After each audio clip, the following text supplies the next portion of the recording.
Okay. Thank you very much. I see B.A. Opoku. I'm not sure if it's Mr. Opoku Minta.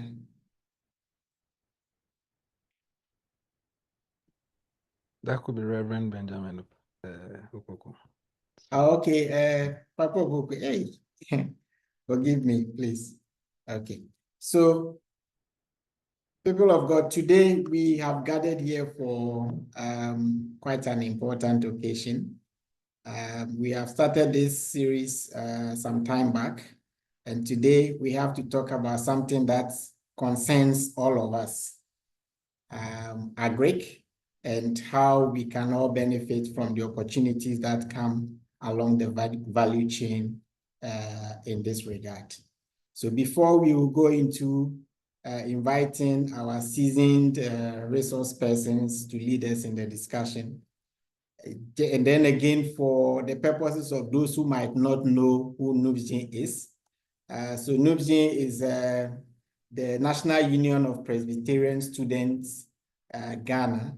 And for those of us gathered here, we are the alumni of the University of Ghana Coordinating Branch. Today, I may not know how many coordinating branches that we have, but back in school, we had the KNUST, the University of Ghana, the Winneba, TTS, Cape Coast, and the UDS Napala. I hope I have done justice. So this particular group is the University of Ghana Alumni Network of NUPS-G, which is the National Union of Presbyterian Students. So if you happen to join us, you are welcome. Please feel free. The resource persons will take us through the opportunities they see along the value chain of agriculture. Each of them will have about 20 minutes to share their thoughts with us, and then we can go into a discussion with them based on the thoughts and the other questions that may come up from all of you. Two things we can do. You can share or type your questions in the comments, or you can write them down along the line as they pop up. And when we open up for the question times, you can ask. So today we have two of our own. I am still a very young person, so I don't know when Dr. and Mr. Fred, when they finished. But at least these are names that I know when I was in school, but I don't remember meeting them. So we have Dr. Alexander Noah, who is an international development management and social entrepreneurship and an agricultural expert. Today, I know he's also a big man in our church. The entrepreneurship committee of our church, the Presbyterian Church of Ghana, he is the chairman for that particular committee. And then we have Mr. Fred Kukubo, who is also the founder and the managing partner of Pharma Global. I hope I've pronounced it well. These two are very seasoned in the topic that we are discussing today. And it is going to be a blessing and a lot of benefit for us to listen to them. So shall we open up? I'll start with you, Doc. You will share with us the prospects, the opportunities, and perhaps maybe some challenges that we should expect along the line as we listen and then we decide to go into maybe tapping into the opportunities in this area. So Dr. Nia, you will do us the honors of starting the day with us. Thank you very much. Thank you very much, Prince. Good evening, good afternoon, good morning, good and the time that you are, because I know a number of us might be joining from different time zones. Yeah. Good evening, Fred, or afternoon, where you are again. It's interesting when it comes to the ecosystem. But Fred and I have been kind of connecting now in these lines, and like you said, it's also good that we revisit from where we left off, because we started this series and then there was a demand for that to continue. But I think logistics times and all those other things couldn't make us join in there. I am not presenting with a PowerPoint today due to a technical misunderstanding somewhere that we sorted ourselves out. Yeah, and I don't have strong network within for my laptop. I'm using my phone also now. Prospects. The prospects are many when it comes to the agribusiness or agricultural value or even supply chain. Now let me calm down. The value deals more with the addition or the value we add to the entire value chain or entire processes, right from soil, normal soil, through to the food that ends up in our stomach and beyond, even what comes out of us. The supply deals with more of the logistics, operations, and all those pathways that deals with agriculture or the food system, if we want to put up it into that way. So mostly the supply chain is more of finance return on investment in terms of financial return on investment more, while the value chain does not necessarily only look at the finance part, but it looks at what the sustainability, the building up of the structures, the institutions, right, the pathways that led or that lead to the expected return on investment, if I should put it in that basic balance. Now, when we talk of the agricultural value chain also, like I said, it starts right from the soil through to the final food that gets into what our table. And then now by extension, the waste that comes out of it, even including the waste that comes from us after eating the food. So if we're looking at the value chain, and the last part is what now we are calling as, or we use as what, the circular economy. So everything waste is now seen as a resource. So the post-harvest losses and the excess that leads to post-harvest losses vis-a-vis the food waste that comes in. And by food, I don't mean only crops. And in this context, we're talking about agriculture. So we're talking about crops, we're talking about animals, we're talking about the aquaculture, we're talking about fisheries. Somebody even asked, what's the difference between fisheries and aquaculture? One is the one that is domesticated and made as a business from all the artificial business pathway. Well, one is from what the tree balance we say, nyamiache, right? The ones from the sea and the rivers. Good. Now, the prospects are many and enormous, very, very many and enormous. It also depends on where you are. Let me use a few pathways to present about the prospects that we have within.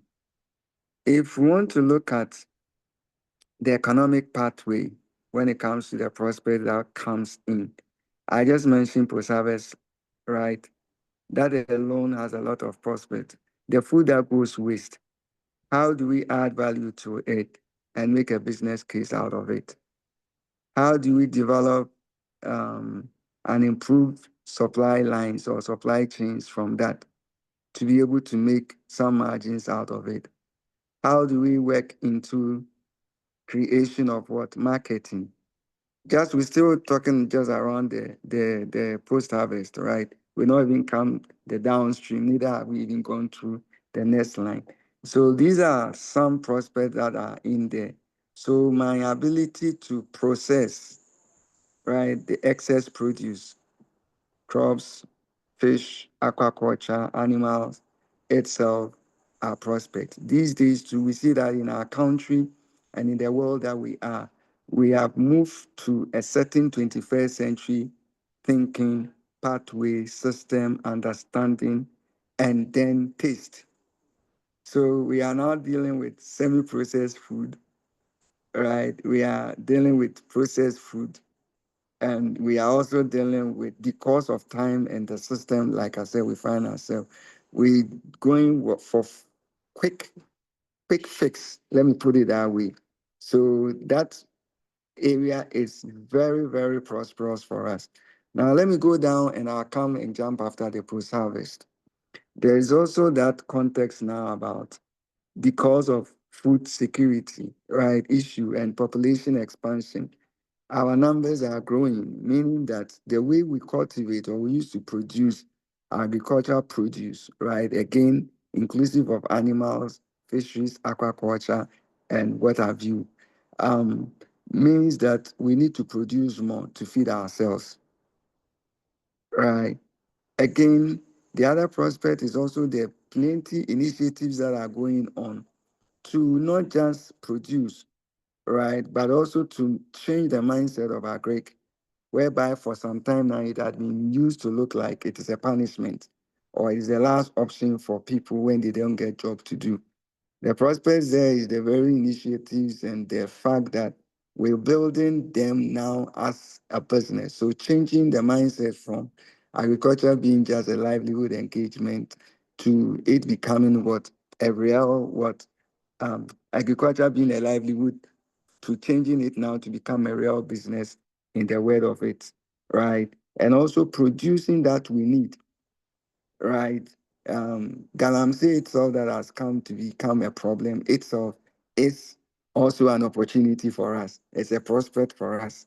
Now that we are tackling it from the policy perspective, how do we take advantage of the shortfalls, right, that Galamsey had brought to be able to come out with new innovations and new pathways that we can use smaller land to produce more?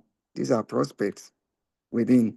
How do we, for instance, the lands that have been destroyed, how do we now reclaim them and use them also for agricultural produce? From the oil palm to the taro to the related others that are used to what? Reclaim the land, refix the land that technically we cannot use it for much things, right? From our perspective, but technologically we can convert them also to become real agribusiness lands. That is something that we need to look at, or that's something that's also prospect within. Again, let me jump a bit also to the post, after the post harvest, right? The harvesting thing, there are prospects already, so I don't want to talk about it. I know Fred will come in as a practitioner to also add his voice too. Now let's move to the post, the packaging, the marketing, the sales. That's another area that really has a lot of prospects now. And why is it now a lot of prospects? Like I said, now people are now even not cooking, right? They find it difficult to cook. I mean, if you are in Accra and you wake up at 4 a.m. and you have to leave for work at 5 a.m. and get back at 10 p.m., right? Even weekends, you have funerals, you have outdoorings, you have other things to do. So now that prospect in that area is the area of not just the value addition in terms of packaging and processing, but now the aspect of also thinking and working within the I don't want to use the word so-called, but new generative pathway of urban and peri-urban agriculture.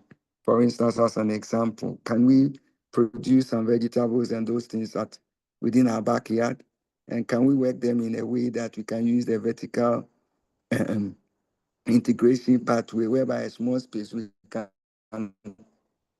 do the vertical farming, veggies, for instance, and some fruits and shrubs and herbs. Can we look at it? Those are prospects that are coming in now within the pathway. Of course, coming to the final consumers, there's also those prospects there, right? From the cooking to all those things. Now, even people package, people will take orders and work within that part.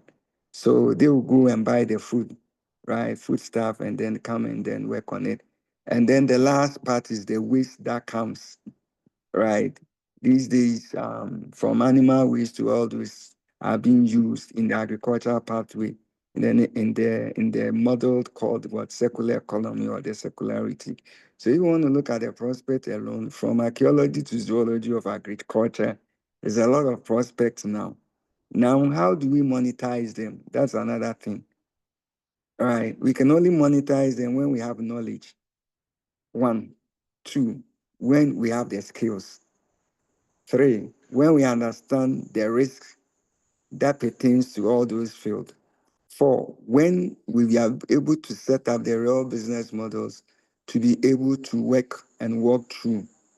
The next line is when we have been able to experiment, right, and test it to see that, okay, for this context in Kumasi and its environment, it works. And knowing also that putting it internally didn't work, and looking at how best to localize that same model internally for it to work. That is that pathway that currently needs a lot of attention also. Why didn't I talk about money or cash as the first? If we have a tested, created, sustainable model, we are able to attract the funding easily. Right, but if not that, we have nothing to prove. That's where the aspect of collateral comes in, where you want to take a loan and the others, and then of course the banks are not ready or the financial institutions are not ready because you are not credit worthy. Right. So these are some of the things that I would like to talk about. I know my 20 minutes is not up, but to stimulate more discussions, I would say these are the context now. It is prime area, but it needs a lot of commitment, right? It needs a lot of knowledge, and then it needs a lot of skill sets, which mostly seem to be silent. We don't talk much about it. We only present just what is good about agriculture as it stands now. I know Fred can share both his successes and his challenges. The last time we had this session where Fred and I talked about, I thought I was on top on my taro business. I have learned hardly how I have changed since the last time we talked. I've changed staff or workers for like 4 or 5 times. Labor is a big issue. So what's the prospect is the labor, for instance, is a very big issue. Now, no matter how experienced you are, no matter how knowledgeable you are, no matter how skillful you are, if you're not available, especially if you're expanding, because if it's smaller, micro, you're able to handle it. But as you're expanding to get to your break-even and return on investment, and you don't have sustained, reliable labor, then you have a big challenge to get in. First, I would have said that in ranking, I would have said marketing, but now I know from my current experience, then that was what necessitated the earlier statement. My current experience shows me that it's not even just about the marketing.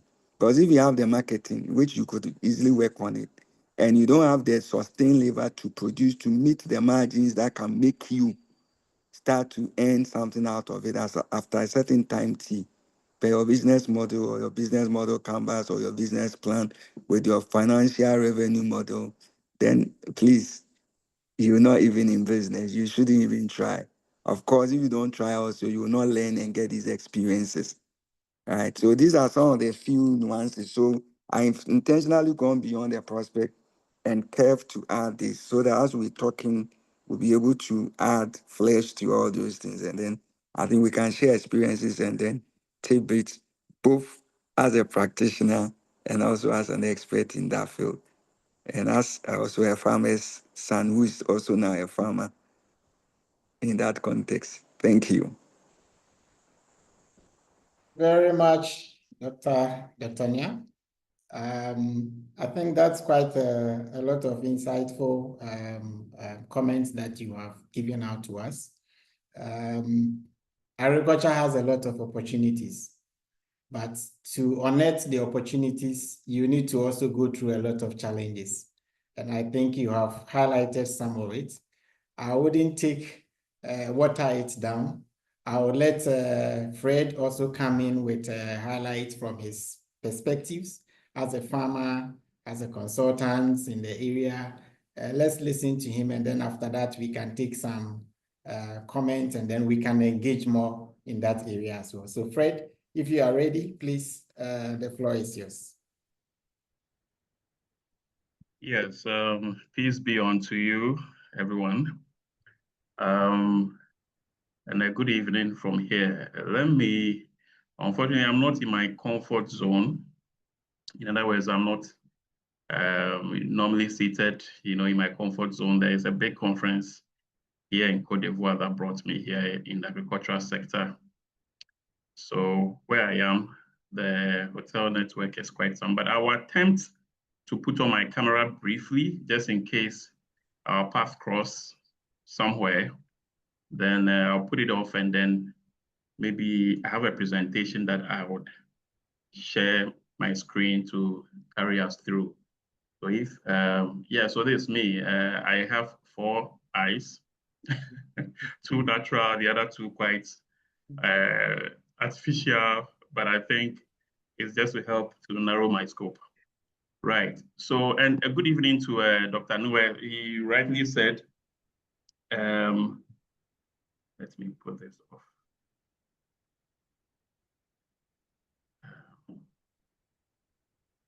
Hello, Prince, please, can you hear me?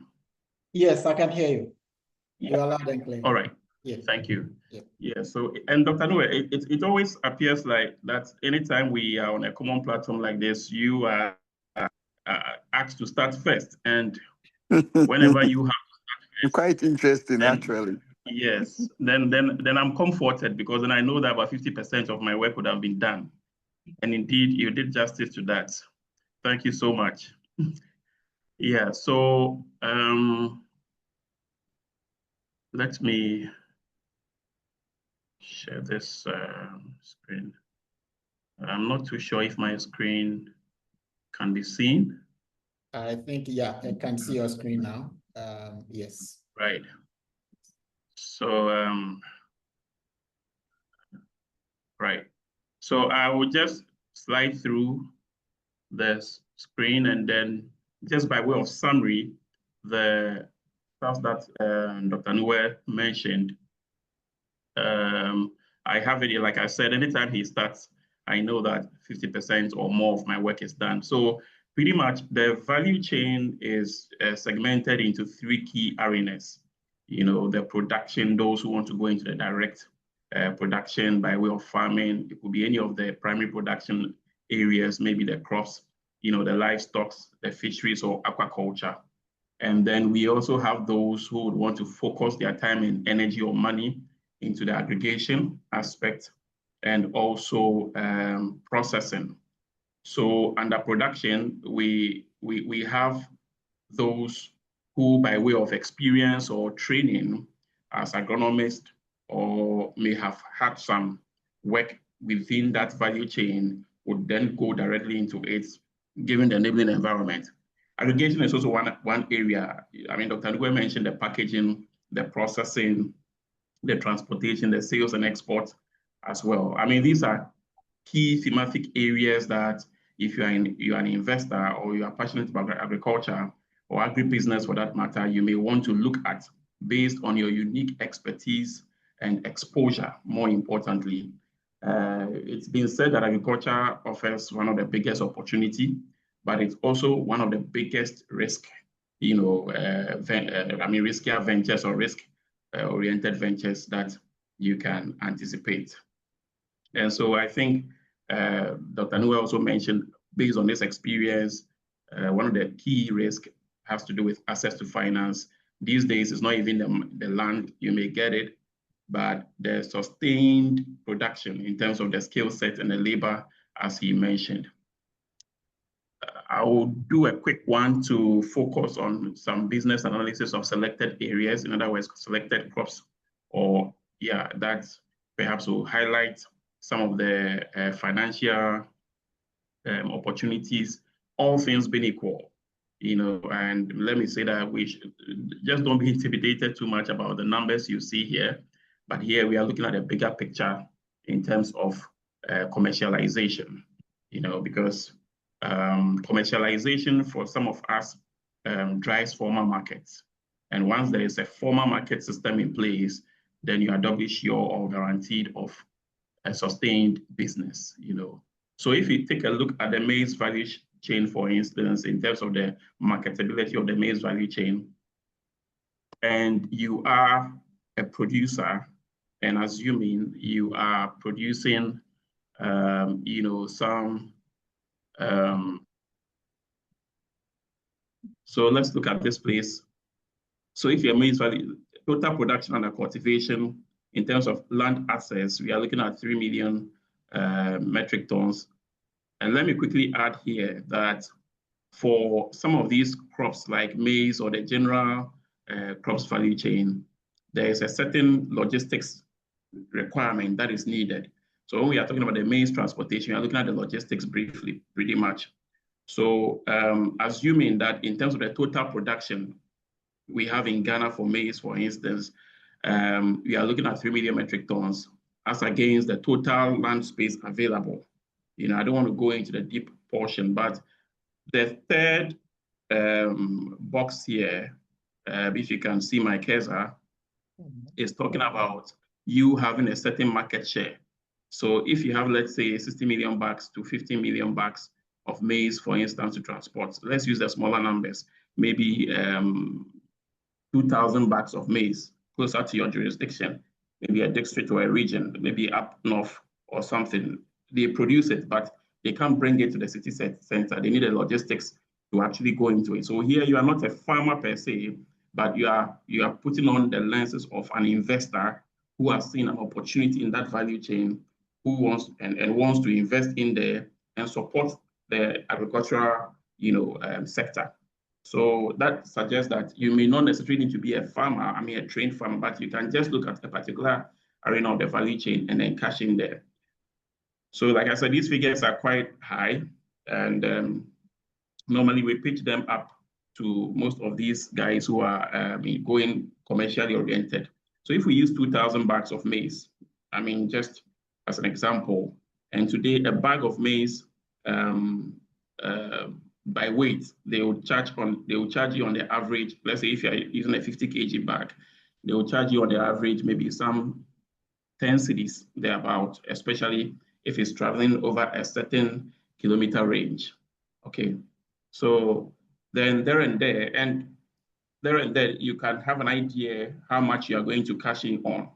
Here, somebody has produced, but the person does not have the financial requirement or the logistics to be able to cut them from the hinterland or from wherever he or she is producing it. But you have seen that opportunity, and then you really want to go in there to support that value chain. You can go in there as a logistic, company, or as an individual who can then gathering data, northern region, eastern region, the maize producing or any particular, even yam producing area, you can go in there and cash in there accordingly. The same also applies to the packaging, as Dr. Noah mentioned. So the packaging also comes in. Most of these food crops that is produced from the rural areas or what we even see in the market, the game really, or what adds value is the packaging, like we already may know.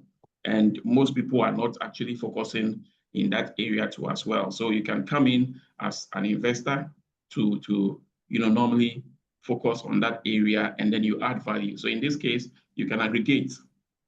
From the earlier slide, I made mention about aggregation. You can aggregate, in other words, buy them, and then you would then go through the packaging process, and then you can then connect with the high-end markets who would then be willing and ready to buy a particular product that is indeed wholesome and certified, especially where regulatory requirements are concerned. Then you are also quite good to go. Then we can also look at mechanization, machineries. And in here, machineries cut across all the different types of equipment that will be needed in the agricultural value chain. So you can look at then the tractors, the combine harvesters. You can also look at processing machines, particularly for the grains. And in these days, these, how do you call it, the powder-based beverages that we do, from browns and all that. They are simple machineries that you can invest in. Here on this slide, we used a tractor for that purpose. So if you own a tractor, and given the total land space in Ghana, you can come out that, okay, in this particular region or in this particular district, maybe the total agricultural land space available is about, let's say, 1,000 or 5,000 hectares for that matter. Or the 5,000 hectares, of course, maybe you may not have the financial muscle to be able to acquire tractors that can work on 5,000. But if you have just a single tractor, you are anticipating to get maybe just 10% of the 5,000 hectares, you have an idea how much money you are likely to make. So on the second slide, where we have here the plowing, the first box here is looking at the bigger picture, the total land space, because research tells us that there are about 3.6 million acres of, say maize or farmland under cultivation for maize, for instance. And normally when they plow, as of last year, I should think, they've been charging 300 Ghana cedis per acre. So pretty much if you have the capacity to procure machines, which of course, I mean, these are more governmental level or multinational level, but this is giving you the bigger picture. The second one comes to do with the planting. So I would always say that if you see the bigger picture and you have access to data, and indeed you have done your due diligence in terms of the particular jurisdiction you want to start from, you should always have a certain game plan of this total land space available. How many acres do I want to target if I'm able to procure a tractor? Today, a simple tractor would be costing you, the home use ones will be costing within the range of 150 to 250K, 1,000 Ghana cedis, And today, as we speak, for plowing, they charge on the average 400 Ghana cedis or 500 Ghana cedis. Up north, they charge 400. Down south now, they charge 500 Ghana cedis, per acre. And most of the smallholder farmers, or most of our farmers are smallholder farmers, meaning that they have land sizes of between 2.5 to maybe maximum 2.5 acres or 1 hectare, So if you have, on the average, 2,000 hectares of work to do, right? Within the shortest, let's say within the planting season, which normally is 3 months, maybe the onset of the rainy season, like around this time, or from February, March, especially until now, and you're able to do a certain radius of work within your jurisdiction, it gives you an idea. You can cash in from there. And so if in a year, you're able to do some, say 5,000 acres, or on the average 2,000 acres of machinery work like a tractor, it gives you an idea how much you're likely to make. For me, I feel that these are some of the low-hanging fruits. All things being equal, if you have the money, what the figures you are seeing here are the worked out, revenues that you are likely to get. And it applies to if you start from a small, a scope, and then gradually you build up the business. The processing is also one area that we normally lose sight of. Rice, for instance, which I play a lot of key role in, and even maize, soya, they all require processing machines. Okay. The last time I checked, if you want to acquire a small compact, what you call a compact processing machine that does maybe 800 to 1 ton, or 800 kilos to 1 ton, or that means 1,000 kilogram processing per hour, you should be having roughly between $10,000 to $15,000 for rice, for instance, like a compact rice processing machine from China, anyways. Which if you manage well within a year or two, you should be able to recoup your investment, and then the rest thereon will become the revenues you'll be getting. It also applies to the oil palm processing. They are very simple machines that are out there, either in China or here in Ghana, that can be fabricated for you. And if you do your research well, I tell you what, you'll get the information, and then you can start cashing it from there. And some of these things, you don't need a huge building like we see the factories. Your backyard, maybe your building, maybe a land that you are not using for anything yet. You can put some of these simple machineries there, and it can give you an idea, how much you're likely to make. And then you put the land systems in use as well. Because I'm more into this sector, there's also the drone technology we talk about for purposes of crop spraying, which is also another huge opportunity. The challenge here is that there is very limited skill set for manning or piloting these drones, and so most often than not, it doesn't seem to fly well. But if you go elsewhere, here in Africa, I've been to South Africa where I see drones working like magic, like the small ones that we use for weddings and cameras, and you see them, So skill set is a challenge here, but otherwise it's also another big opportunity that you can invest your money in there. Forgive me, I'm rushing a bit because I know we have limited time, but I hope that these numbers you are seeing on your screen, if you scale it down in terms of your capacity and your strength, and you should be able to appreciate the business opportunities or the analysis I'm trying to put out here as well. I did mention about the grains processing already. I think I went ahead of myself. Yeah, so the rice, the maize, the soya, they are all equally important revenue-making streams that most often we don't put our mindset there. And if you really want to go professional or global in today's day and age where everyone is looking out for quality, then of course you would want to look at anything that adds value, you know, by way of the process. And it will shock you that most of our smallholder farmers do not have some of these equipment I'm mentioning, some of these processing machines I'm mentioning, and then they are shock changed. You know, they produce, and then you see them recycling poverty and all that. But the smart ones, particularly the foreigners who do come here and they see these opportunities, most of you go to Tema or even the northern region and all that, you see that most of them are setting up some of these small factories or big factories where they have their funds to do so. And I think that it's about time we do same. I guess in recent time in Burkina Faso, we've heard what is going on. It may be political, it may be geopolitical, whatever, but at least we have headed way back. Burkina Faso, for instance, is well known for tomato production, and now they are into processing and packaging as well, which I think at our level, we should be able to replicate same or even do better, particularly for the staples that we do consume here in this country. So the opportunities, I mean, abounds, they are there.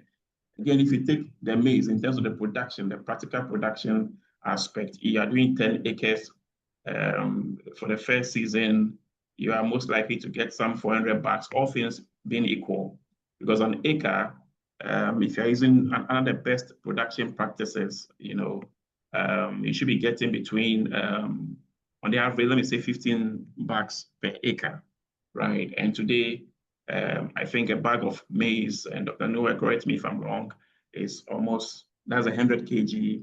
You are likely to buy it somewhere around 800 Ghana cedis and all that.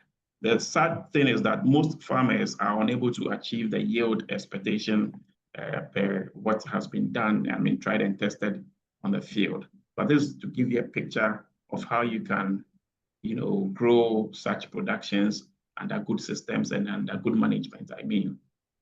So then, like I always say, you start small, maybe 10 acres might be too big for you, maybe 5 acres. It's the impact and the revenue you make that matters for me. It's not really the big numbers, you know. So if you progress along that line over a year or two, so the 4 seasons you see here practically represent 2 years, all things being equal, you know, you should be able to make this whooping number of bags of maize. And it also applies to the other commodity value chain as well. So back to this slide, this particular slide gives you the year-on margins you can make in 2 years if you are, say, you are doing 1,000 acre maize farm. You know, the same also applies to rice. You know, the rice trend analysis season 1 with rice to the same, an acre, all things being equal, you should be able to get between 1.5 or at best 2 tons per acre. So for a hectare, you are making some 5 to 7 tons on, or worst case scenario, 4.5 tons, and you'll still be good to go. You break even, you make some revenue. You know, these are areas that, I mean, we play with, we've worked on severally over the years, and so we know how the numbers come out if you work things out well under the right direction and the resource availability. You know, the fruits and vegetables, pineapple to same, you know, it gives you such equally important outputs for you. For pineapple, if you are doing even just 5 acres, you should be quite good to go. Yes, it's capital intensive, but if you produce it accordingly, you would still make your some good returns on investment over time. So you would realize that for each of the commodities or crops I'm showing here by way of production, we give you the trend analysis, and then we do the computations for you with some assumptions alongside to give you the kind of monies you are likely to get. So what are the profitability drivers? Of course, the competitiveness of your business matters a lot by way of responding to demand and supply and efficiency at scale. And then the market and impact. I think Dr. Nwe mentioned about the marketability is also one key thing. There's something called backward integration. Back then, things were quite challenging. People produce, but they don't have the market, and then the middlemen come in to cash in on them big time. But we always advise technically that before you start any serious business, when I use the word serious, I mean a business that is requiring your money, your time and energy, most especially, you must as well want to secure a guaranteed market, no matter how small it is. Even if it's going to be 30% of your production output, we would always advise you to get them. That means you need to do your market survey, get some 1 or 2 people, some shops or market women, who will be willing and ready to take up your goods. And talking about market women, I'm telling you, they are the shakers and movers of the economy in terms of food trade. Most of them, they sit on huge monies. It's not these malls you see that actually make the difference. Those guys who are on the street, who are selling some fruit juice, or those women who are in the marketplaces, you see them having a small store. You might think that they really don't have much, but they sit on millions of cedis and they transact a lot of money, day in, day out as well. There are also some cross-cutting issues if you want to move the scale a notch further, especially if you are looking to enter certain niche markets. Niche markets here means that you want to look at the multinationals. I mean, if you take Nestle, you take Olam, you take, and I believe these companies are sound familiar. They have certain protocols or requirements. They are looking at gender inclusion. They are looking at health and safety of workers. They are looking at natural resources, environmental management. There are a whole lot of protocols they put in place, meaning that they are not just only interested in, giving them the quantity of the goods or the raw materials they require, but they are also equally interested in the quality of the processes that actually led to the final output in terms of the food or the raw materials you're providing them. Soil and climate is also another key area that drives your profitability. People want to know, most companies or some mindful companies would also want to know whether if whatever you're producing is depleting the ecosystem in terms of the soil and then the climate, actions. So you need to do your soil test analysis to be doubly sure that it conforms to certain regulatory requirements, because some markets would actually demand for that. We may have heard of product certification, particularly products that are meant for export orientation. Normally, they look at some of these things I'm mentioning here. But for me, I think that pretty much your competitiveness is really key. Your market and the impact you are making in terms of the value addition is really, really very key too as well. So all said and done, like I said, agribusiness or agriculture for that matter is equally a very risky venture. So you need to always challenge your assumptions. And then also to succeed, you need to show up. And Dr. Nwe will tell you, all of us, I'm also a practitioner in the field. Even as I read agriculture first degree. In fact, I read agriculture, SSS time, first degree and all that. But we still have challenges and issues we have to battle with. So it means that it is not an easy, terrain. You have to show up, because if your footprint is not there, forget it. Whatever instructions you give, your laborers or your workers may not be able to, get those instructions done. Someone said that people will do what you inspect and not what you expect, and I think it applies to this point. Also, you should consider leveraging on credible existing agribusinesses, especially if you're a new entrant, and some of the low-hanging fruits is what I think I presented earlier on. There's something called crowdfunding, where sometimes you plug some small amount of money or as much as possible into an existing agribusiness value chain, and then you earn a certain percentage interest on it. Maybe you are risk averse. You also want to resist being an expert and you understand yourself that at the way me scale now, but you can put your money in there somehow to make it work for you. And you really need due diligence if you want to go that line as well. Debt, equity, revenue-based financing, I believe there are also areas you can invest in, especially if you may not have the skill set to really go into it. Yes, we all aspire to make it big, but it's always important to start small as much as possible. And I always say that in this business, surviving is winning. If you are in the agribusiness sector and you've not completely collapsed or drowned, or enveloped in your misery, and you are surviving, you may not be making the revenue you expect, but you have a steady survival and growth rate, you would win someday pretty soon. Yeah, so I think that's this should be it for now. And thank you very much for your attention. Thank you very much, Fred. That was another thoughtful presentation. I will just add some few highlights from my side, being an animal scientist and also being a practitioner working with in the poultry, livestock, aquaculture industry. So there are quite a lot of opportunities, but just as the two presenters have also highlighted, there are also a lot of risk that you will need to manage to be able to unearth all the opportunities. So especially in the livestock side, today, if you talk livestock, you are looking at either the large ruminants, which would probably be the beef cattle or the dairy cattle. So the beef are the ones that would give us the meat, and then the dairy ones would be the ones that we get milk. Today, if you ask yourself in Ghana, how much milk is locally produced in Ghana, it's next to zero. So all the milk products that we consume, because fresh milk is quite limited. You will need to make a lot of effort before you probably will get fresh milk. So that's another area where we can also invest heavily into.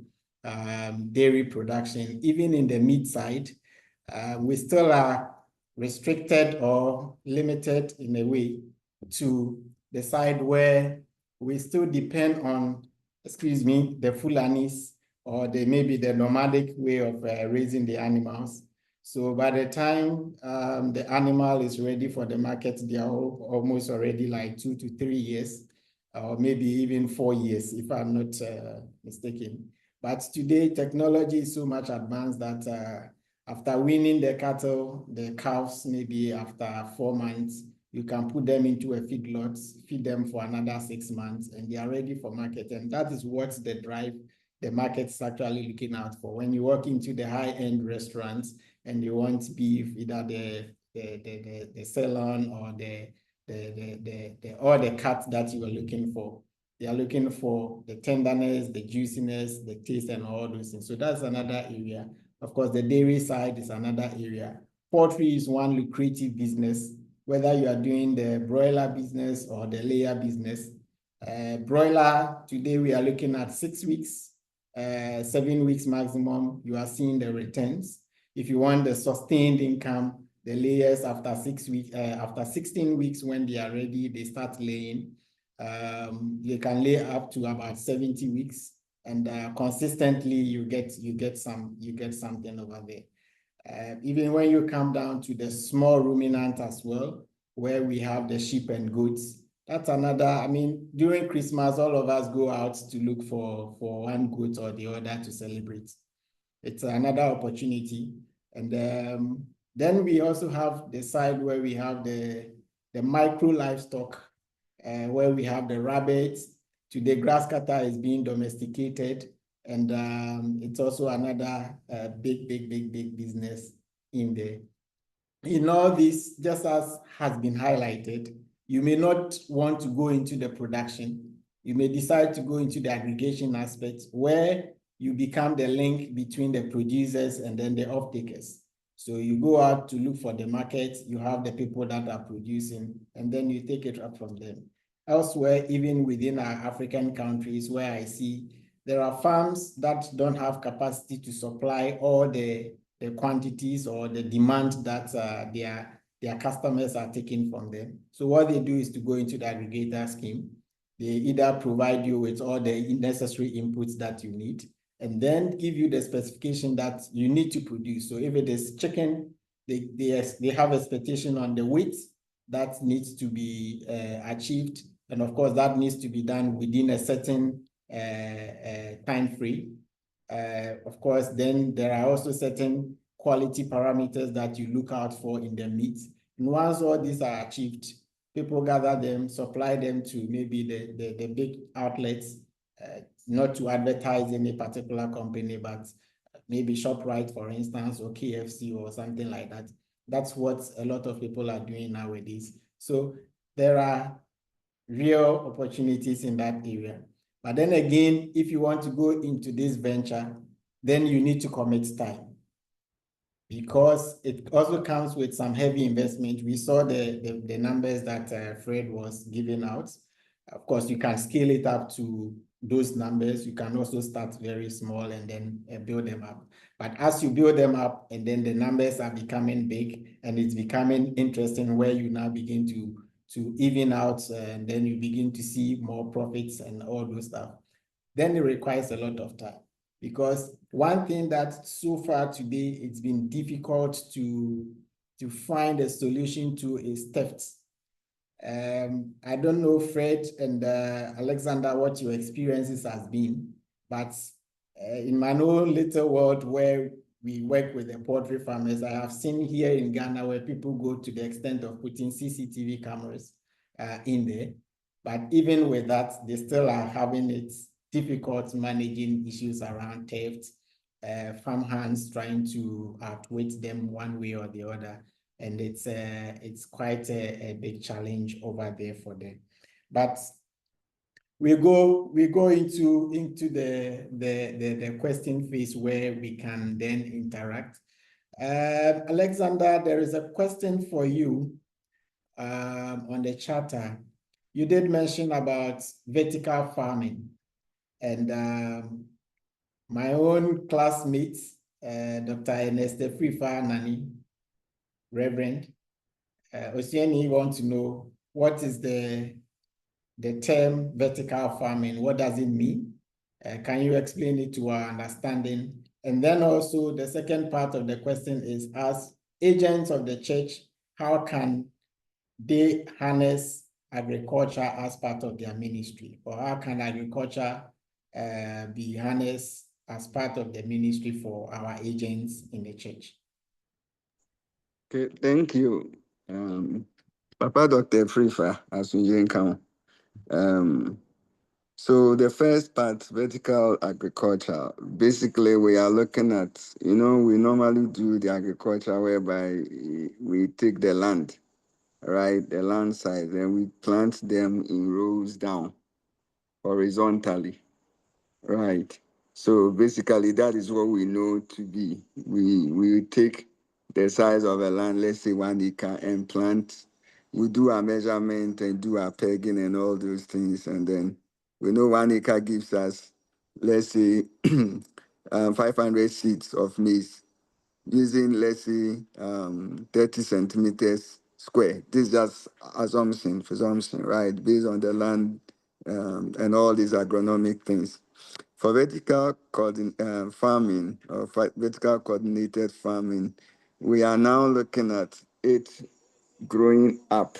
So, for instance, like I said, looking at places that do not have much land in the urban areas and the rest, developing a vertical flow. So, 1 small meter of land, we can work it that we would build, let's say I want to do vegetables, carrots, cabbages, lettuce, and the rest. With bamboos alone, right? We can use just bamboo to work as like we do the ladder. That is the kind of vertical farm where we need that. And place our soils in or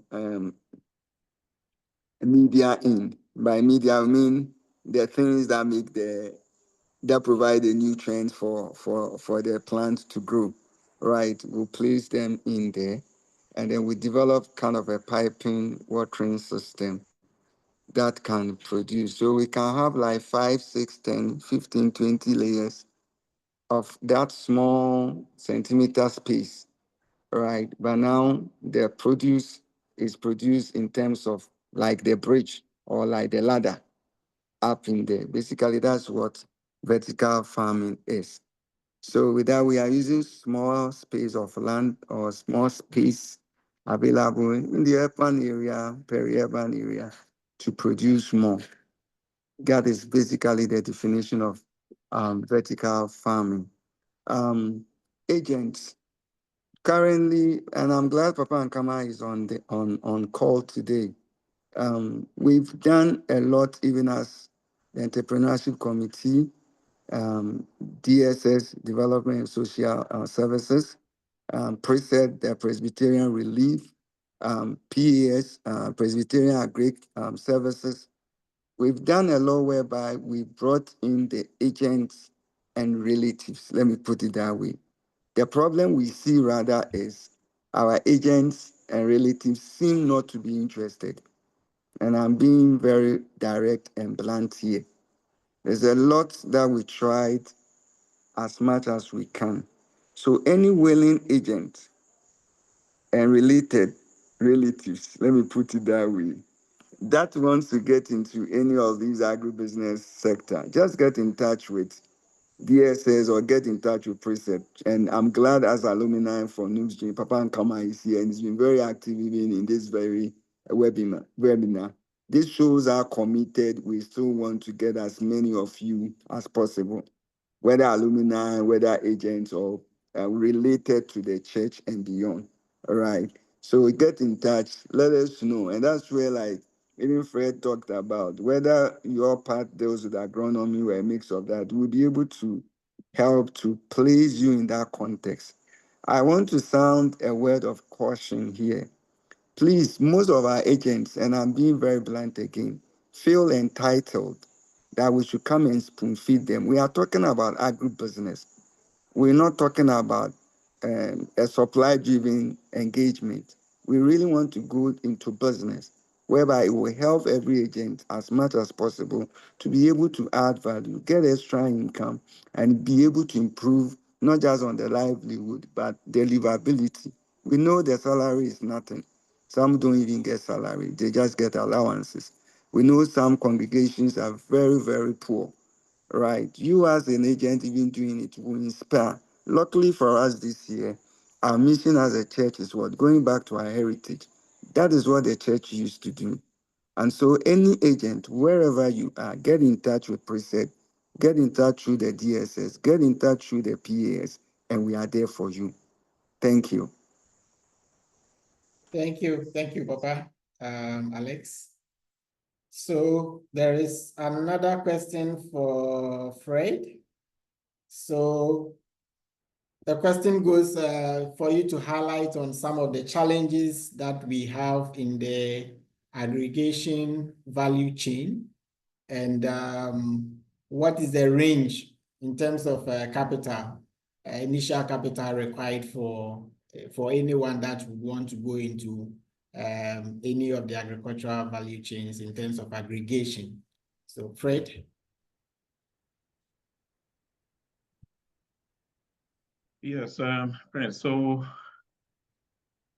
for me, with the aggregation, the key thing is farmers' trust and loyalty, to be able to make the produce to them as and when you need them badly or you need them mostly.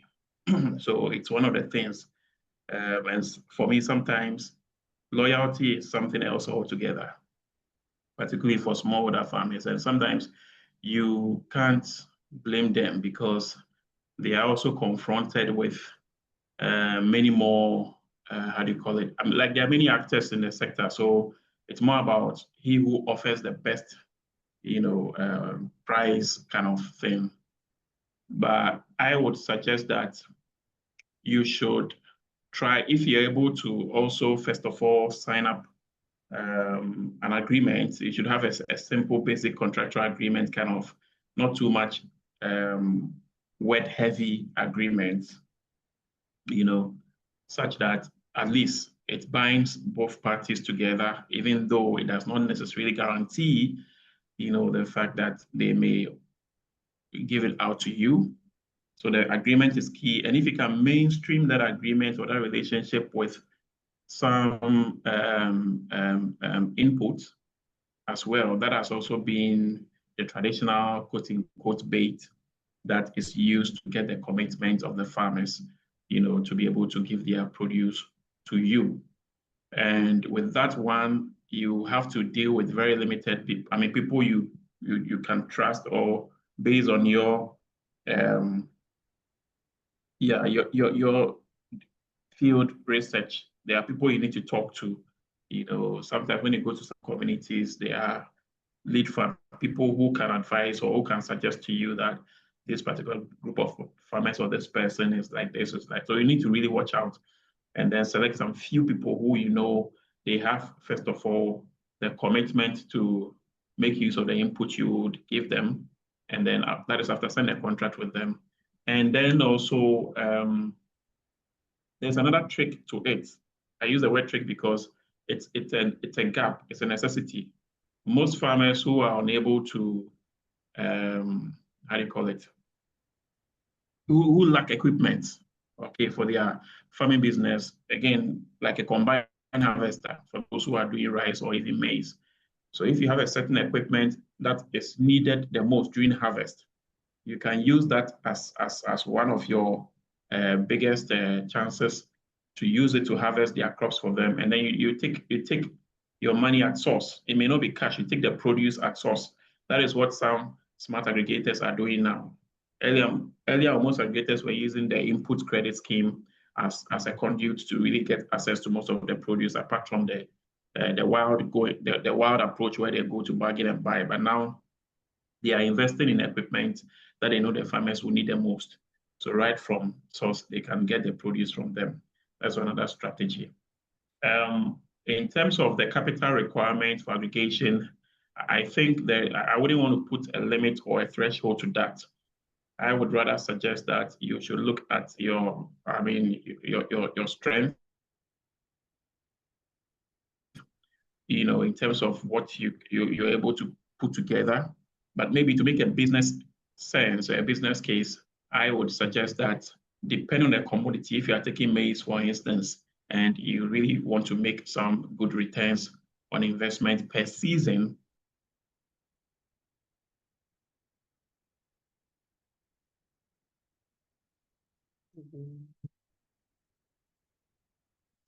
Okay, it looks like we lost Fred.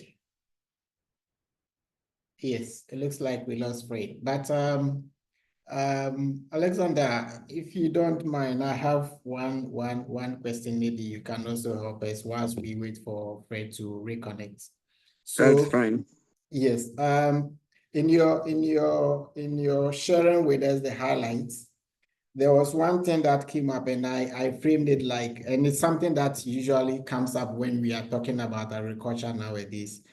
So phrases like smart agriculture, precision farming, words or terminologies that are often expressed. You did not exactly say that, but I hear that when I heard it more or less when you were talking. Can you explain to us what smart agriculture, maybe precision farming means, and how we could also look into that to change our mindset about agriculture as we think of it as business? Yeah, thank you. So smart agriculture, sustainable agriculture, regenerative agriculture, circular agriculture, precision agric are kind of the new quote unquote pathway of dealing with what agric or doing agric, right? In that balance of it. By that we mean, for instance, being able to use again, small space, right? The term more is sustainable, right? Pathways, small spaces, maybe small amount of water, if whatever you're producing deals with water. Being able to rely on technology, right? Also, being able to use waste resources like empty containers and the rest, right?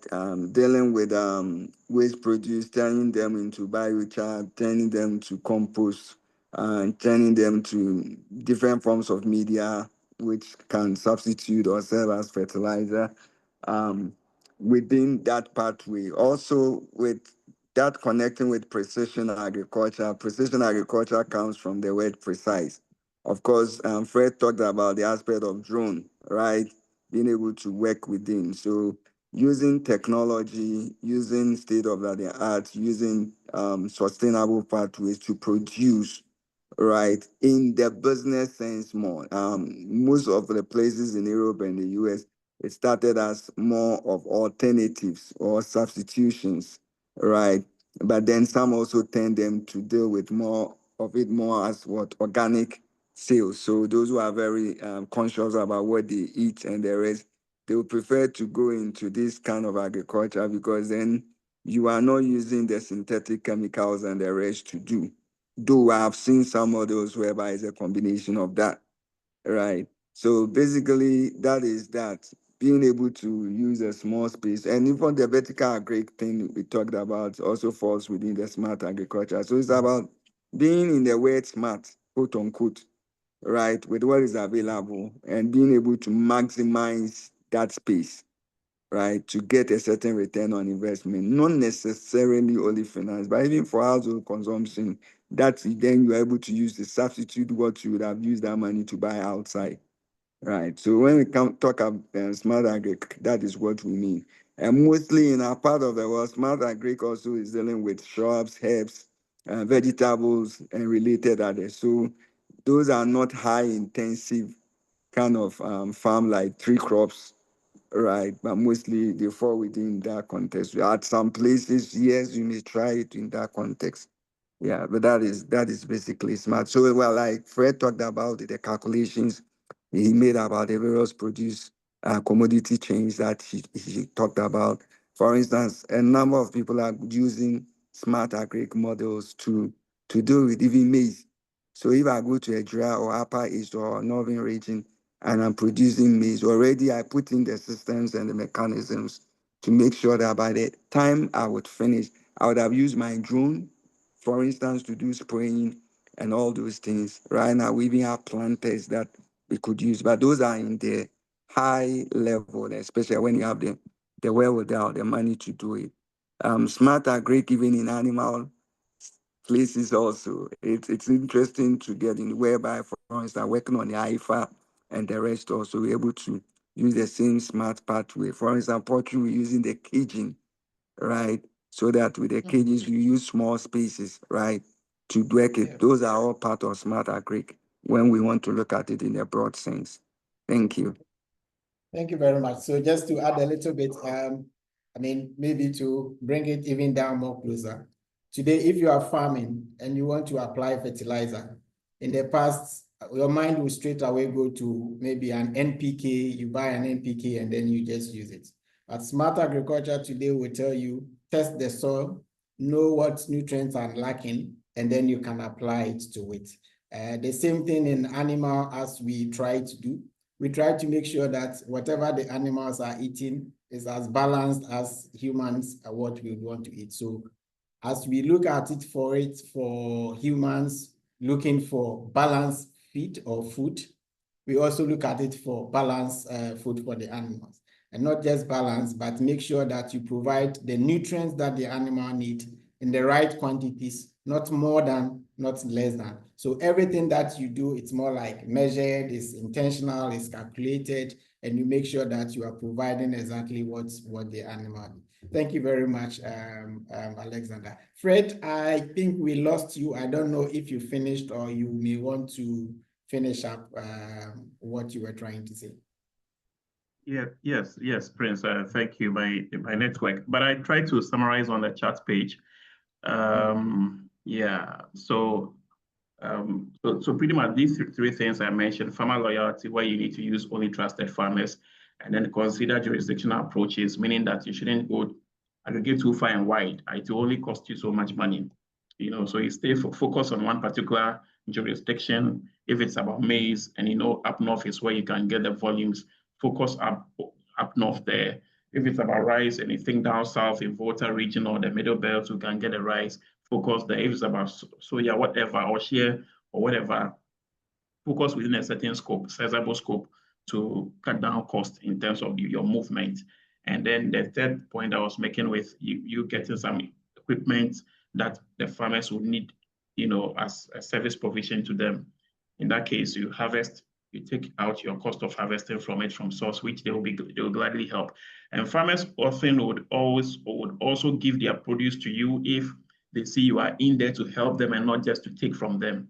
And that is where you are creating shared value. So if they see that shared value, approach from you as an aggregator, I think that they will be willing and ready to work with you largely within the sector. And I think in terms of the capital requirement, I was saying that it depends on what particular crop you want to focus on. But for me, maybe as a starter, anything between 3,000 or at best 5,000 bags of a particular commodity or tubers, for instance, would be a good, I believe will make economic sense or will be worth the investment. Yeah, thank you. Okay, thank you very much. Alexander, I'll come back to you. So in your sharing with us, your thoughts about this topic, you mentioned about 5 or 6 points in relation to how to monetize the opportunities. And one of them that I take very strongly, knowledge, commitment, and skills. What I have seen maybe not peculiar to the livestock poultry industry, but even in the other sectors, a lot of times, for instance, maybe poultry, people want to put up a poultry. They look forward, they look back into maybe the family or back into the village, a family member or someone in the village who is not well trained, not well educated, and then they just put the person in there to take charge of the farm, more or less. So a lot of times we don't pay particular attention to the people that we employ to manage the farms for us, being it a crop farming or livestock or aquaculture or any of these. What can you maybe give more details into it? The consequences the consequences that could arise, or the impact. Yeah, I think the right word would be the impact that lack of knowledge, lack of right skills in terms of employing people to manage the farms that we want to run as business. Fred, you can also come in when Alexander is done as also a practitioner. Alexander, maybe you can share with us just a little bit into more critical into the knowledge, the skill sets of people that we employ to manage the farming business that we run. Okay, thank you, Prince. 2 things happening here. I'm going to place them in the 2 sides of a coin. Mm-hmm. One is when we think we know, and then we think the people we've employed know, because on their CVs or their word of mouth CV they present, word of mouth in quote, they present, I've done this, I've done that, or this, or even they have done a course about that. They have gone for some 3 days, 5 days, 1 week, 2 weeks service training about that, and they call themselves experts in that, without the necessarily going through the practical part, right, and getting to know the nitty-gritty about the sector or about the task. And in my case, I will say about the business. I believe Fred will also talk about it as a business, right? Mostly, one of the challenges that comes in is the way our pedagogy, academic curricula, and the rest are training here. So those who even go through there, I can bet, as you yourself talked about, that there were things you learned by theory until you went to the field and you experienced it from the animal sector. True or false? That's very true. Good. So those are some of the pathway that comes into. The other thing, which currently is the biggest bane, is not about having even the knowledge or even having the experiential pathway, that's a skill set, being able to apply it, utilize it. And what I've come to realize these days, especially in our part of the world, is about trust and mindset. You have these people having very good experience, you pay them very well. I have my own personal experiences. You even pay them beyond the market will pay. Give all those incentives in there. But then they will do very well, probably at the first part. Some way, somehow, behavior starts to change. Like I said, I've changed stuff for God knows how many times. The last part, we have this webinar with Fred and Co. Fred, I think it was like 2 years ago or a year ago. Right. And I think Yeah, also sure. Willie is here and then Papa and Kama and Co. I don't know whether Dr. To be Emmanuel was also part also. Right. They will start well, but in the middle, when you have even trusted them, that's where they betray you. That's where they begin to sometimes even want to go to set their own farms. That one, there's no big deal about it. But it's in the middle of production. For instance, I lost almost 2,000 sacks of taro at the beginning of this year because my worker I paid very well, gives all those incentives, including feeding and addition, left with unceremoniously. Every time you call, he will pick, I will come, but he never came. And I was also traveling a lot and I was away. So that is one part that currently comes in. That's from my experiences. So to get trustworthy staff, right, to be able to manage it, it's a bit of a challenge. Something that even you talked about earlier, whereby we have our phones and all those things connected with the cameras and the rest. You will be surprised sometimes the faithful ones, there's some side selling and all those side things that they do for poultry farm, dealing with eggs and all those things. Yeah. It is the challenge that comes in here. So the attitude, let me even be very blunt in here, because we are dealing with NUPS-G and Presby Church. You employ a Presbyterian youth who has been worrying you for job. He or she will be the right person who rather disappoint you. Right. So that is some of the challenges that we are facing. I'm not saying all our youth are like that, but that is the issue of the time. Let me put it that way. So coming to employability, the sustainability is beyond just the knowledge and the skill set. Right. It now comes into this nitty-gritty. Unfortunately, that is the new issue we have to manage.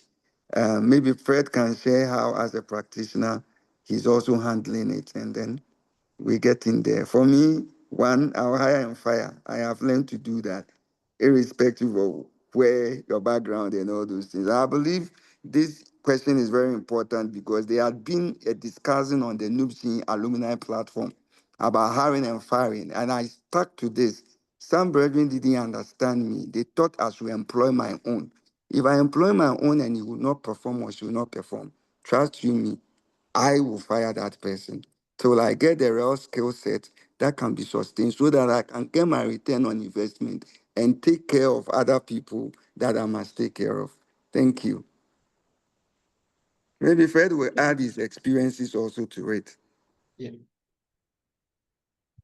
Yes, Doc. I think hiring is a common thing in this sector because of the level of investment. Indeed, we have worked with families and friends, and we had to do, be firm and fire people, and so that the business could sustain. So I've equally have the fair share, and it still keeps going on as well. So for me, also, it's a big opportunity. I mean, it's a big problem, but it also requires a big solution. So here again, if we can professionalize that sector, I think recently there is this project we are trying to do to through a partnership arrangement to get young people to go into farming as a business and all that. So one of the arenas we are looking at is to build their capacity to become specialized service providers. I think this is something that is quite known. It's been done elsewhere before, but this time around, we are trying to throw the light on the business case for them. So if they form themselves into a specialized, like labor service providers, spray service providers, specialized, planters, service providers, and then we sit down and then we model these services, you know, to them. That, okay, if you're in a gang of 5 and consider, so we let them see the financial literacy of those service providers, which again, I think any of us here could take it up. These things, as we get more professional people to train, I mean, young people who are willing and ready to be trained as professional service providers, I hope that someday it might help to solve some of the problems as well. You made mention of you made mention of digitalization or smart farming and all that. It is true. But in this part of the world, in Africa, we are way behind most of these innovations. I mean, you go to developed countries, I've seen farms that are fully automated, you know, by the click of a button, and then stuff are working. You will love it. And you wish that when you come back home, you could do same, or perhaps the people that you are working with would be able to align with your vision or your mission and help you. But unfortunately, they also have different mindsets altogether. That's why I keep saying that. That's why for me, I say that the success of your farm business is your footprint, you know, and some of us, what we learned in school and we launched out there, we had a knockout, you know, serious knockouts. We bent our fingers, we lost monies, but bitter lessons, but we have learned from it too as well, which we are gradually managing stuff now. So the smart approach is a way to go. I strongly agree to that, as Dr. Noah said, and gradually get into that stage where things will work out well for all of us. Please, one thing I also want to say is that don't when it comes to business, let us not attach too much emotions to it. Or wait, what I say, and I wait, madam for be, but no. Because when they don't, when they lose, or when they don't follow the instruction, or when they do something that is out of the norm, it's going to collapse the business. So we really have to spell out the rules and regulations to them. And where we have to crack the whip, for me, we have to do so as much as possible. Maybe the first instance, if you want to be a bit lenient, you give a warning, it happens, suspension. But if it keeps happening again, you know, it has to be an outright sack, just to protect the business. With Dr. Noah, maybe to cite an example, and I have also personally gone through, people come and then they see, okay, this is the level of the business, this is where it's going. They think it's so easy to put money in there, but it's not always like that. They see the harvest and they're like, oh, so suddenly you are getting so much like taro, or you're getting so much maize, you're getting so much rice, and they think it's that easy, you know. And to them, in their mindset, they feel like, oh, let me take this small and say, hey, little drops of water makes a mighty ocean, and it continues like that, and that is where it collapses the business gradually. So the earlier we are firm on some of these things, I think better for all of us. Thank you. Thank you very much, Fred. So all that I pick from this is, irrespective of whether you have an experienced employee to manage your farm, or you don't have, they don't have a lot of experience, your presence on the farm is also important, because then you are able to take control to some extent. It might not be absolute control as far as I know, but you are able to avert some of the challenges that might come in that way. Fred, okay, so you are in Ivory Coast, you are attending an agricultural fair. I suppose it's the Sarah Fair. Is that right? Yes, that's right. Okay, so I have experienced Sarah in 2015, I think 2017, and maybe 2019. And then I want to link this to a question that has been asked by Emmanuel Abiofe.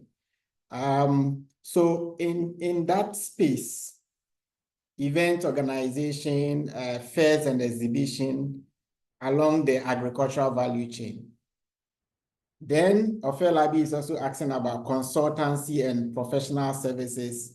What are the opportunities around this space that people can also think around to also create some kind of businesses around to also help one in the industry, and then also to also create some livelihood for themselves. So I'm looking at the fairs and the exhibition, and then the consultancy and some other professional services along the line.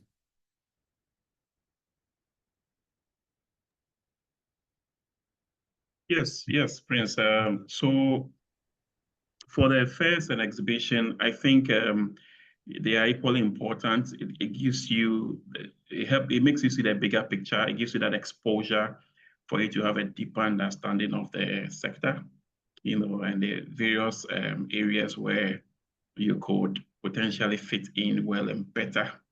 So for me, I would always suggest that where you can, and it's within your means, when some of these important fairs are coming up, you should consider participating to widen your network as much as possible. For the consultancy and professional services, yes, they are also there. Like I said, you don't necessarily have to be an agronomist by training per se to get into the sector, but maybe you are really good with numbers, maybe an accounting, or you're a data savvy person, you are good with technology. If you can design a tool that the market so much desires, I think you should be able to fit in.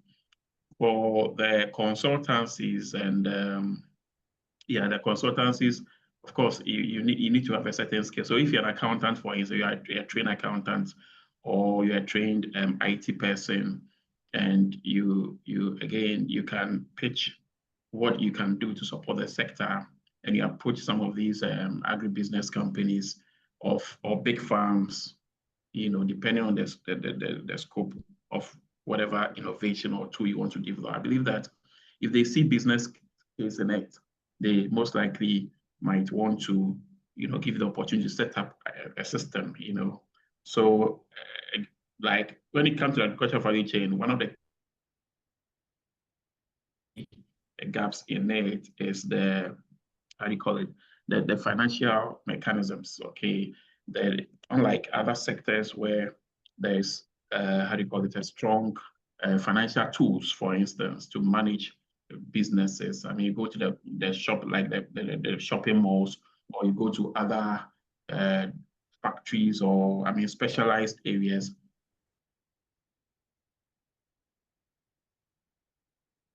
Okay, it looks like we lost Fred again. Doc, would you mind to share some perspectives in that area?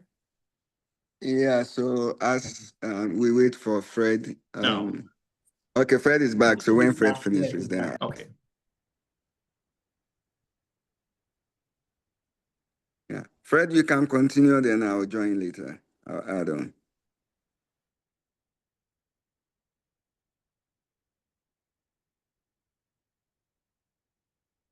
Okay. Doc, I think you can carry on. Maybe when he settles in, then you can. Yeah, so like Fred said, and I've seen somebody talking about not doing agric, but want to set up agric poultry before that. So three things. Those of you know me know my bachelor was political science philosophy. That's what I did in Legon. Right. So why all this and why Alex in that ecosystem now? Three things pass in there.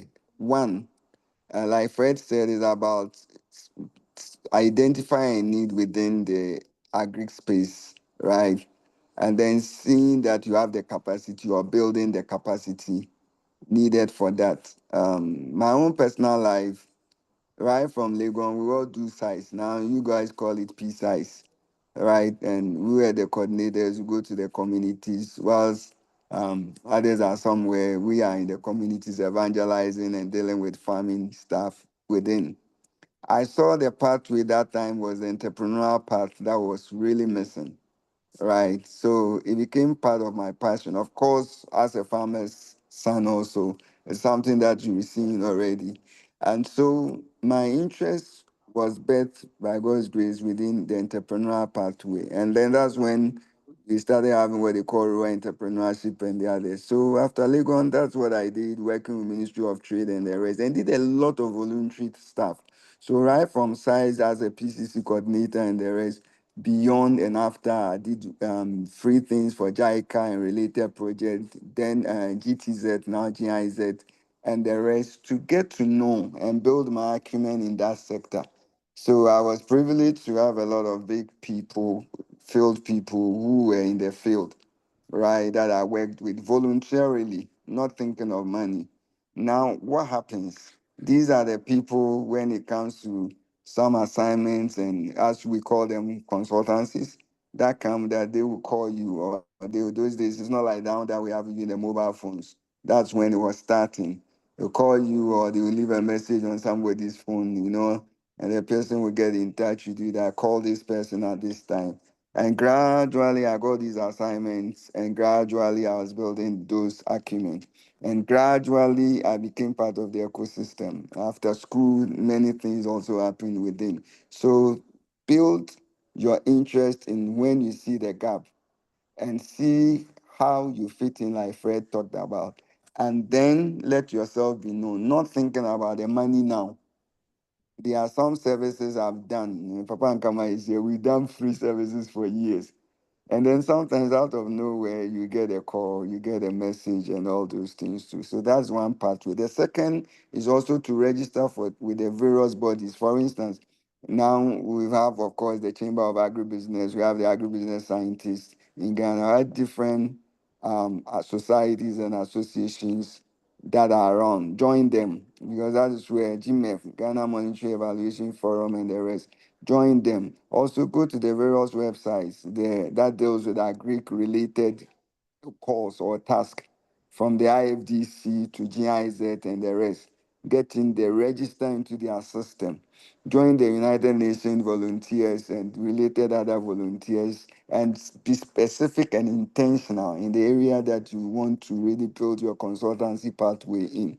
And like I said, if you try first, second, you don't get it, don't give up. The more you try, the more your name becomes very popular in the ecosystem. Sometimes to check whoever had won that you didn't win and then get collaborations with them. And before you realize, bingo, you are in there. It takes time, but as you do it, you get in. The other thing is also raising funds through researches or through projects that you work on. Preset the PS. We done some a lot. There are some years we don't get anything, but we don't give up. We keep doing it, right? So check into that. And those of you in the NUPS-G PCG fraternity, there's a lot that is going on in the agribusiness thing. Like Fred said, Fred is there. Can you link up with Fred? Can you link up with the Presby Agri Services? Can you link up with Preset, where Papa and Kama and Co are in? Check what agribusiness stuff is going on and see how you can collaborate. Offer your services. And then, please bigger pathways also for you. So that's a bit of what I can say. I wouldn't going to say go to school. Those ones are the ones that is normal. Come to school. We have a lot of programs we are running at UCC, even at Legon and the rest. Turn and get to them, the ones that are closer to you. They are online ones also. Check also the international affiliations, and who knows, that's be the opportunity and the gateway for you. Thank you. Thank you very much, Doc. We are almost out of time. I wish that by 9 our time we should be done. I have one more question. Fred, maybe I'll come to you. 2 minutes. How can we tap into AI, big data, Internet of Things into agriculture?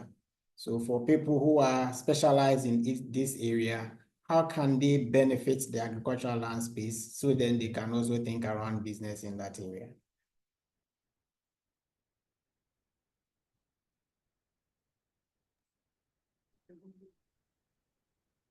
Okay, so Doc, can you take that over? Yeah. So 3 things again. It seems like I like using three things, so forgive me. So the first is one. Ask yourself one single question. You are an expert in AI, Internet of Things, and all those related. Of course, that is where your earlier question about precision agric and the rest comes in. You have been applying it in other sectors. Begin to check the agric sector and check where there is a gap that you can easily fill.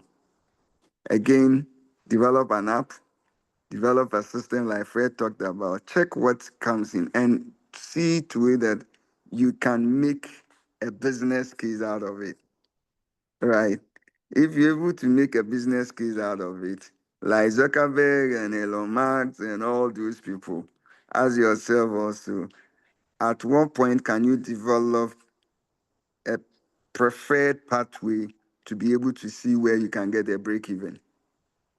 Right. That is something that comes in here. Knowing very well that we are in the developing economies like Fred talked about, right? So you cannot bring your AI, IoTs and the rest straight away in a wholesale. You need to contextualize it.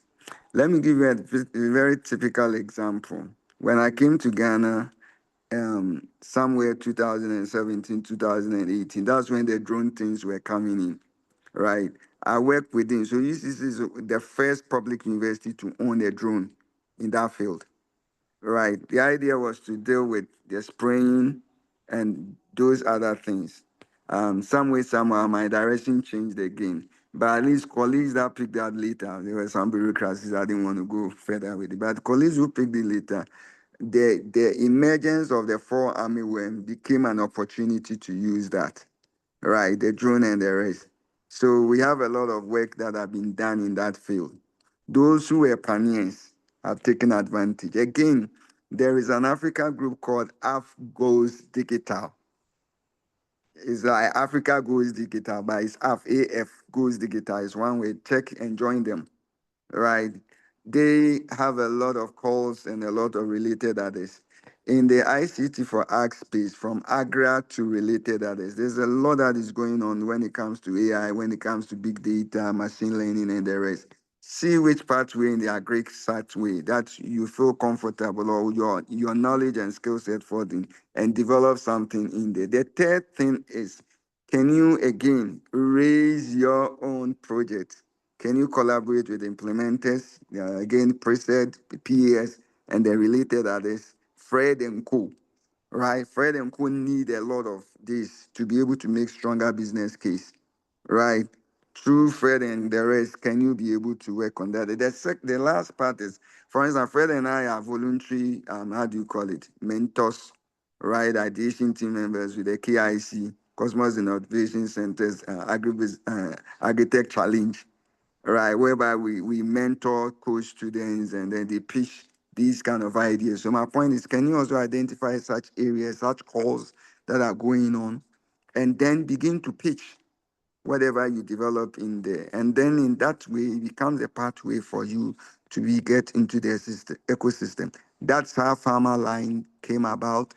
So Aloysius and Walali and Co. That's why they came about. That's how Isoko and Co. came about. That's why Kwame and Co. came about and who they are now. All right. So don't sit and wait. Explore. All right, and search what is there. And who knows? You may be the next Elon Musk in the AI part, maybe in shea butter, or maybe in oil palm, maybe in some heifer animal, no, poultry, you never know. If you don't try, you don't get it. And if you don't test to contextualize into the need and you just provide the supply things, then probably you're not going to make it. Because the text, as you know, keeps coming. And big data is not, the big data ecosystem is not as it was 5 years ago, neither as it was 8, 9 years ago when I was coming back home. It's not even as it was before yesterday. Today, somebody is moving to see a certain pathway, right? I'm teaching AI and ideation now in my agribusiness program at UCC. That's how far we have advanced. So for me as a entrepreneur, I am investing in that pathway among my youth, and I'm seeing some good things that is coming in just 5 weeks. Some funny, interesting things, and it's exciting for me, right? You may not be in academia, so where you find yourself, how do you use AI, big data, and the rest to churn up some knowledge, skill set, some innovations that you can prototype, test, and also kind of scale through pilots, through demos, through collaborations with people like Fred and all the others, PCG, Preset, PAS, and all the rest also. Even like Papa also for Dr. Talk, how even in there some of the presbyteries and congregations, right, and where you are, you can also look at some that you can test in there, and then who knows what will come out of it. And go beyond your comfort zone. Thank you. Thank you very much, Doc. We are almost out of time, but I would like to give you the chance, Fred. 2 minutes. Can you give us a closing remarks, and if you have any thoughts around the AI, big data, you share with us. Yes, thank you, Prince. I think like Dr. Noel said, you need to explore. I think with the AI and IoTs and all that, your best bet is to get closer to the target group. So if in this case is the farmers, get closer to them, build establish rapport with them, get to understand what their problems are, so that from then you can then transpose their problems into some of these AI innovations and all that. That is the only way that, for me, you can make AI more meaningful to the agricultural sector. Maybe you get closer to the farmers. What are your 3 keywords in your sector? A quick short survey.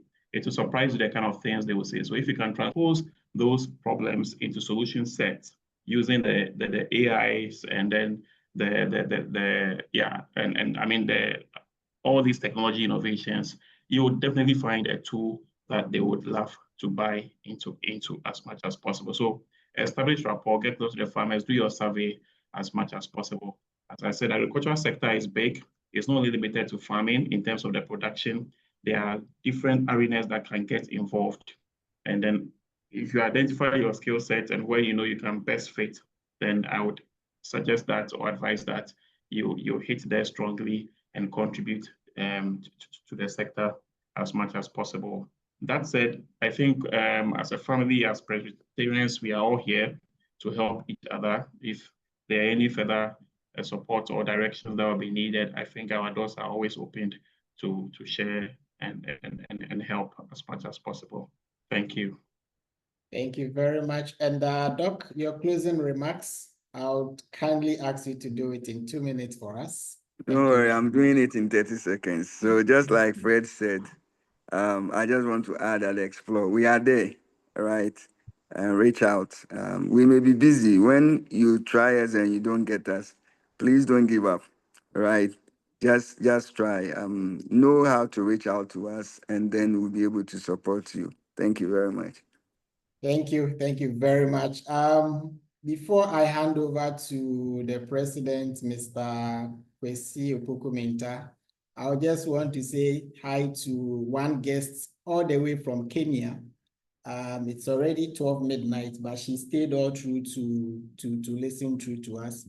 So President Beth of the Rotary Club of Nairobi Industrial Area, where I collaborate with them on some other philanthropy and voluntary kind of work. Thank you for listening in. Asante Sana. Thank you. So, ladies and gentlemen, there are so many opportunities in the agricultural landscape, so many of them, and so many risks, so many challenges that comes with it.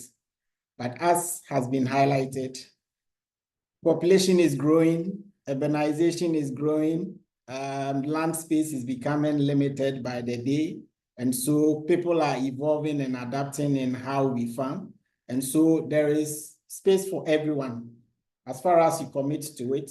So irrespective of your background, there is still something to do along the value chain of agriculture that can benefit you, and it can also benefit humankind.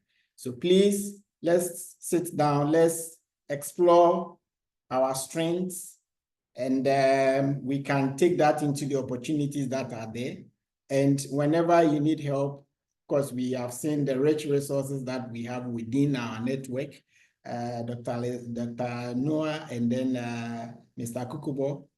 These are great people in the industry that if you fall on them anytime, you can also get some expertise and some support from. So please, let's go out there and bear fruits to help support mankind, even as we build business for ourselves. So, Mr. Opoku-Mintah, Mr. President, I'll leave it with you to give us the closing remarks, and we will call it a day by asking Reverend Dr. Efrifa Anani to give us the closing remarks, closing prayer after the closing remarks from the President. Thank you very much. Thank you, Honorable Entrepreneur Prince Menu Bafo. Yes, today I've learned a lot. It's all good. We thank God for all that is happening in our lives and for sharing with us interesting information and making us know that there are opportunities. And of course, where there are opportunities, there are challenges. And God always gives us the wisdom to overcome those challenges. So I want to thank everybody who was on the call and thank our great members, Dr. Alex and Uncle Fred, for such insight into the agribusiness. We would look at all that and then try as much as possible to also venture into those areas so that at least we can enjoy some more cash to ourselves. It's unfortunate a lot of us couldn't join, but it's been recorded and we'll be sharing it. We'll be having subsequent webinars to enrich ourselves with everything concerning every facet of our lives. So thank you, and God richly bless us all. Thank you, Mr. President. Reverend Doctor, please, you may close us with a closing prayer. Thank you very much. Please let us pray. Gracious Father, we are so much thankful to you for your blessings on us, taking us through the day and especially this evening, speaking to us through your servants, Dr. Noah and our brother Kukubo. We are grateful to you for the insightful message you have given us through these ones. We pray that your grace that is able to abound unto us will enable us as we reflect on these. Even for those who will listen to the recorded version, they will also be inspired. And that, O Lord, will be able to impact wherever we find ourselves. May your grace be with us this evening as we return to our beds or even attend to other assignments. Let it be a peaceful one for us, and may your grace open the next door into the next day for us. Thank you, Father. And may NUPS-G grow, may PCG grow, may Ghana grow, and may we thank you for your blessings upon us. We bless you, Lord. In Jesus' name we pray with thanksgiving. Amen. Amen. Amen. Thank you. Thank you. Share Thank the you. grace together. Very much. May the grace of our Lord Jesus Christ, the love of God, And the sweet and the fellowship of the Holy Spirit be with us now and forevermore. Amen. Amen. Amen. Teddy.